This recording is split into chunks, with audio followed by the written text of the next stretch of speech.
আলাইকুম। আমি মোহাম্মদ মুজিবুর রহমান। আজকে অ্যাডোব ফটোশপ CS3 দিয়ে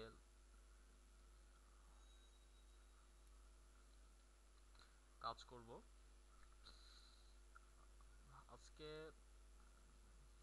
ল্যাসো টুল এবং পলিগনাল ল্যাসো টুল দিয়ে কিভাবে কাজ করা যায় সেটা দেখব। প্রথমে একটা পিকচার নিলাম, যে কোনো পিকচার আপনি নিতে পারেন। তারপর এটাকে ডুপ্লিকেট করে নিলাম। তারপর ইমেজ থেকে অ্যাডজাস্টমেন্ট থেকে ডিসচার্জ, তারপর ল্যাসো টুল, পলিগনাল ল্যাসো টুল নেব। তারপর এটাকে সিলেক্ট করব।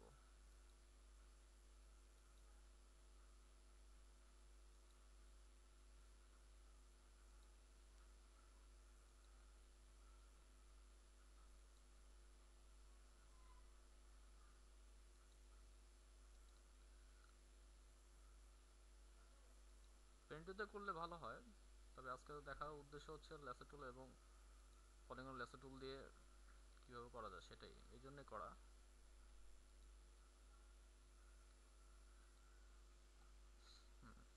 তারপর ডিলিট করে দিলাম, ডিসিলেক্ট করলাম। তারপর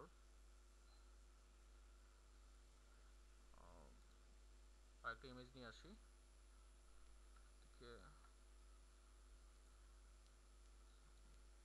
মুভ টু দিয়ে টেনে নিয়ে আসলাম। তারপর এটাকে একটু ছোট করে নিচ্ছি, একটু ছোট করে নিলাম। তারপর নর্মাল থেকে আমি লেয়ার সফট লাইট করে দিচ্ছি। তারপর আরেকটা পিকচার নিলাম, ল্যাসো টুলের মাধ্যমে এটাকে সিলেকশন কীভাবে করা যায়, জাস্ট ফ্রি হ্যান্ড সিলেকশন করলাম, এটাকে কপি করলাম। তারপরে আমার প্রজেক্টে পেস্ট করে দিলাম, পেস্ট।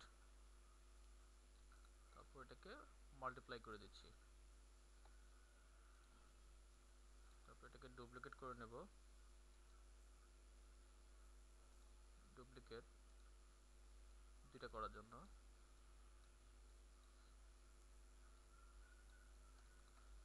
ছোট কন্ট্রোল কি প্রেস করে ছোট করে নিলাম।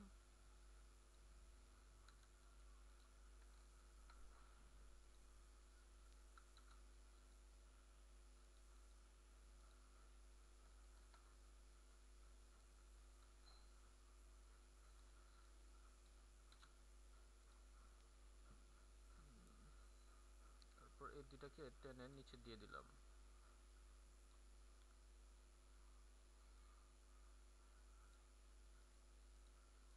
সরা দিলাম।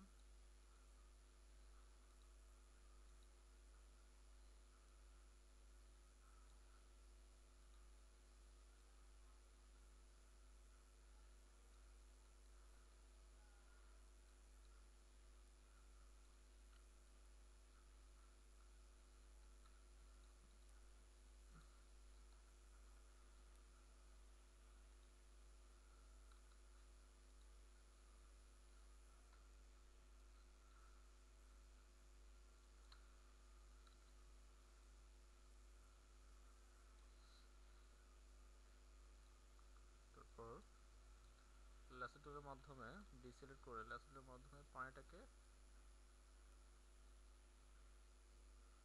সিলেক্ট করে নিয়ে আসতেছি, কপি এবং পেস্ট টুল।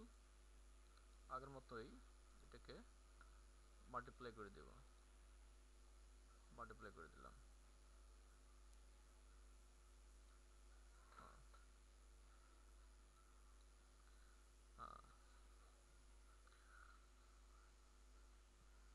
শেষ